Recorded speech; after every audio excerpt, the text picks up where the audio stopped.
तो नमस्कार दोस्तों, कैसे हैं आप लोग। स्वागत है आपका हमारे यूट्यूब चैनल में।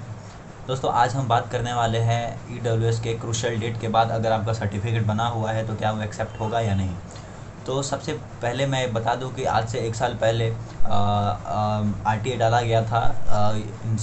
इस क्वेश्चन को लेके एसएससी से पूछा गया था, तो उन्होंने कहा था कि वो कोई क्लैरिफिकेशन इस चीज़ पे नहीं देना चाहते हैं। अगर आपको इसके बारे में जानना है तो आप नोटिस पढ़ सकते हैं। तो दोस्तों नोटिस में क्या लिखा है उस चीज़ को हम समझते हैं। देखिए दोस्तों, नोटिस में क्या हुआ था। नोटिस में तो ऐसा लिखा हुआ है कि क्रूशियल डेट के बाद अगर फॉर्म भरते वक्त, अगर किसी भी जगह पे फॉर्म भरते वक्त आपसे अगर सर्टिफिकेट मांगा जा रहा है और आप उस वक्त उस फॉर्म में नहीं डालते हो और उसके बाद में अगर आप फॉर्म वो लेके जाते हो, डॉक्यूमेंट वेरिफिकेशन के समय वो सर्टिफिकेट लेके जाते हो और चाहते हो कि मुझे वो छूट मिल जाए, तो ऐसा नहीं होने वाला। क्योंकि आपको पहले मेंशन करना पड़ेगा कि आप ईडब्ल्यूएस कैटेगरी से हैं। उसके बाद अगर आप ईडब्ल्यूएस सर्टिफिकेट पेश करेंगे, चाहे वो क्रूशियल डेट के पहले का हो, क्रूशियल डेट के बाद का हो, तो उससे कोई मतलब नहीं है। हाँ, लेकिन एक प्रोविजनल दिया जाता है। प्रोविजनल उसे आप प्रोविजनली आपको एक्सेप्ट कर लिया जाएगा। क्योंकि दोस्तों देखिए, किसी भी तरीके से पिछले बार ओबीसी वगैरह का भी ऐसा ही हुआ था क्रूशियल डेट का, कि क्रूशियल डेट का बाद का एक्सेप्ट किया गया नहीं था या नहीं। तो बहुत सारे ओबीसी कैटेगरी के लोगों का बच्चों का जो सर्टिफिकेट था वो क्रूशियल डेट के बाद का था और उसे एक्सेप्ट किया गया, लेकिन प्रोविजनली एक्सेप्ट किया गया। क्योंकि जब आपको ज्वाइनिंग लगेगी तो उस टाइम पे आपका पूरा जांच पड़ताल किया जाएगा, उसके बाद ही आपको ज्वाइनिंग मिलेगी।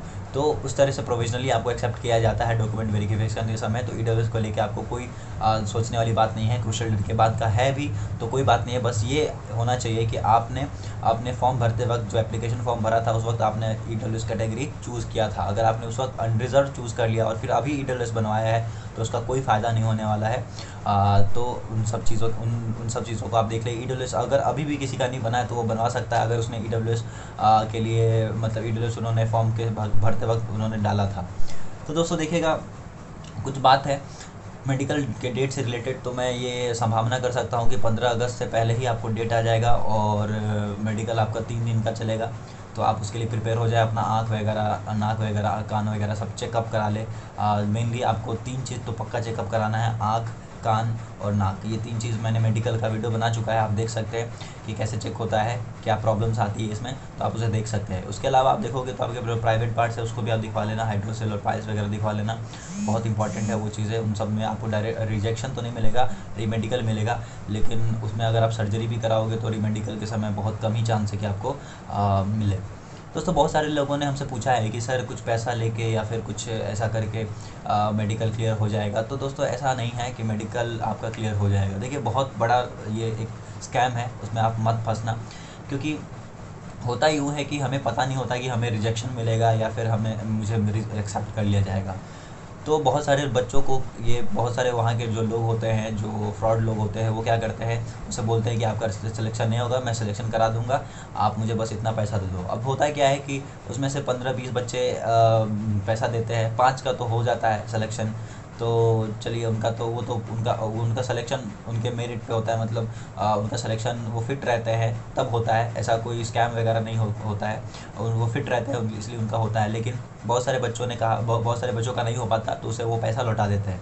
लेकिन आप सोचो ना कि 5 बच्चों का जिसका अपने दम पे मेडिकल निकला और उसका पैसा वो इसलिए रख लिए क्योंकि उन्होंने कहा कि मैंने कराया है। तो इस तरह से बहुत सारा पैसा कमाया जाता है। तो इन सब चीज़ों से दूर ही रहना, हो सके जितना हो सके तो। और इसके अलावा अगर आप देखोगे तो मेडिकल वगैरह में आपका जो भी है, मैंने वीडियो बना दिया है, आप वहाँ पे देख सकते हो। अपना आँख वगैरह दिखा लेना। बहुत सारे बच्चों ने ये भी क्वेश्चन पूछा है कि आँखों में 6/9 है, 6/12 है, तो कैसे उसको ठीक करें।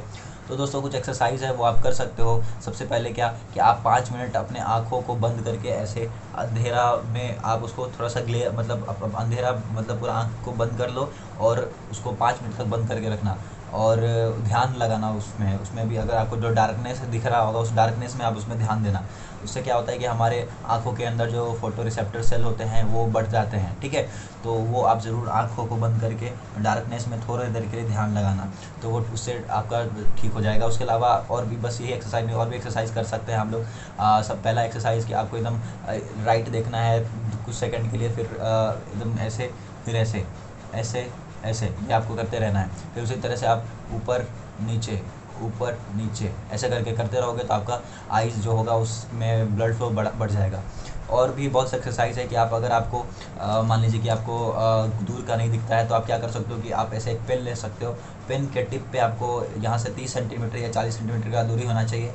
आपको पेन के टिप पे देखना है, फिर उसके बाद दूर देखना है, फिर पेन के टिप पे, फिर दूर, फिर पेन के टिप पे, फिर दूर। तो इस तरह से 1 मिनट तक आपको करना है, जिससे आपका जो आँखों का जो फोकस होगा वो बढ़ेगा। उसके अलावा अगर किसी को एक आँख से कम दिखाई देती है, ऐसा होता है, तो आप क्या कर सकते हो कि जब सूरज की सुबह जब सूर्य उगता है तो आप आँखों को बंद करके सूर्य को ऐसे देखना, 5 मिनट तक ऐसे ही रहना। और आप प्राणायाम कर सकते हो, और भी बहुत सारे एक्सरसाइज है वो कर सकते हो, जिससे आपके आँखों का जो रोशनी होगा वो बढ़ जाएगा। उसके अलावा दोस्तों देखिए, बाकी ब्लड प्रेशर है, और बहुत सारे लोगों ने क्वेश्चन पूछा है कि हेमोग्लोबिन का मात्रा वगैरह, तो इन सब से सबका नॉर्मल होता है, कोई प्रॉब्लम होने वाली बात नहीं है। आपने अगर दौड़ निकाला है बिना कुछ किए तो ये सब बीपी वगैरह सब नॉर्मल ही रहेगा आपका, चेंज नहीं होगा अगर आप एजेड नहीं हो तो इसके लिए आप निश्चित रहना, ये सब का टेस्ट नहीं भी कराएंगे तो कोई बड़ी बात नहीं है। खान पान पे ध्यान देना, बस थोड़ा बहुत एक्सरसाइज वगैरह करते रहना, ताकि आपकी बॉडी जो हो वो खुल जाए। और इसके अलावा अब अगर आप बहुत सारे लोगों ने ये भी पूछा है कि सेंटर का ओबीसी चाहिए, तो हाँ, सेंटर का ही ओबीसी चाहिए। उसके अलावा आपका कि अब ओबीसी सेंटर का क्यों चाहिए, क्यों कास्ट सर्टिफिकेट ओबीसी जो होता है वो सेंटर का चाहिए होता है, तो उसका रीज़न बहुत सारे लोगों ने पूछा, तो रीज़न यही है कि जो स्टेट में बहुत सारे ऐसे जाति और कैटेगरी होते हैं जिनको जनरल कंसिडर नहीं किया जाता, लेकिन वही सेंटर पे उन सबको जनरल कंसिडर किया जाता है। तो इस तरह की आप समझ सकते हो, बहुत सारे ऐसे कास्ट हैं, वो मैं इसके बारे में बता तो नहीं मुझे कि कौन सा कास्ट है, मैं बता नहीं सकता, लेकिन ऐसा बहुत सारा कास्ट है जो स्टेट में क्या होता है कि वो जनरल में नहीं आता, स्टेट में उसे ओबीसी में रखा जाता है, लेकिन वही सेंटर उसे जनरल कहती है। तो इसलिए क्या कह सकता हूँ मैं कि वो ओबीसी आपको सेंटर का चाहिए होता है। बाकी अगर आप देखोगे तो ईडब्ल्यूएस अगर स्टेट का है तो कोई चलेगा, किसी भी लैंग्वेज में है, कोई प्रॉब्लम नहीं हो, बस फॉर्मेट जो होना चाहिए वो सेम होना चाहिए। उसमें आपका फाइनेंशियल ईयर मेंशन होना चाहिए, उसमें आपका वैलिड ईयर मेंशन होना चाहिए, और उसमें आपके जो तहसीलदार या है वहाँ का साइन होना चाहिए, ब्लॉक का साइन होना चाहिए। उसके अलावा आप देखोगे तो उसमें फ़ोटो आपका होना चाहिए, और उसमें सेंट्रल लिस्ट वहाँ पे लिखा होना चाहिए। वहाँ पे लिखा होगा कि this candidate belongs to this category, this caste and has economical poor background, इस तरह से लिखा रहेगा। उसके आगे लिखा रहेगा इन सेंट्रल लिस्ट और स्टेट लिस्ट। तो सेंट्रल लिस्ट लिखा होना चाहिए। अगर सिर्फ स्टेट लिस्ट लिखा है तो आप सेंटर का बनवा लिए ईडब्ल्यूएस, और अगर दोनों लिखा है तो आपका राज्य का भी चल जाएगा, चाहे वो डिजिटली बना हो या किसी भी तरह से बना हो, उससे कोई प्रॉब्लम नहीं होने वाली है आपको। दोस्तों बहुत सारे लोगों ने ये भी पूछा है कि सर क्या मैं प्री मेडिकल कराऊँ, तो प्री मेडिकल आपको मैंने कहा ना, आँखों को दिखवा लो, नाक को दिखा लो, कान को दिखवा लो, और इसके अलावा हाथ वगैरह में कोई दिक्कत होगी नहीं आपको। तो इन सब चीज़ों को देख लोगे तो आपका हो जाएगा मेडिकल। 15 अगस्त को से पहले ही उसका डेट आ जाएगा। उसके लिए बेस्ट ऑफ लक आप लोगों का।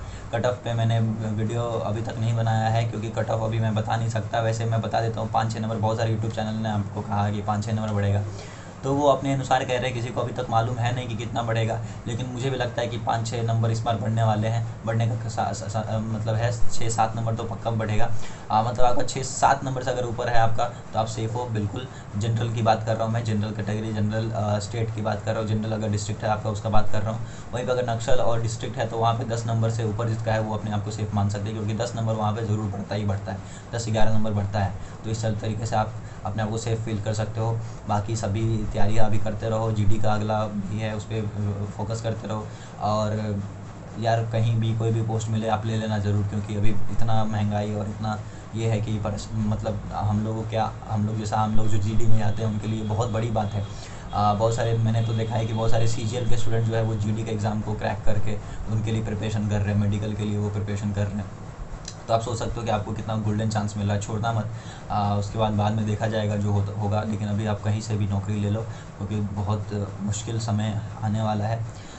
तब तक के लिए धन्यवाद, और प्लीज़ यार सब्सक्राइब सपोर्ट करना, प्लीज़ लाइक करो और सब्सक्राइब करो channel. Thank you, have a nice day, best of luck.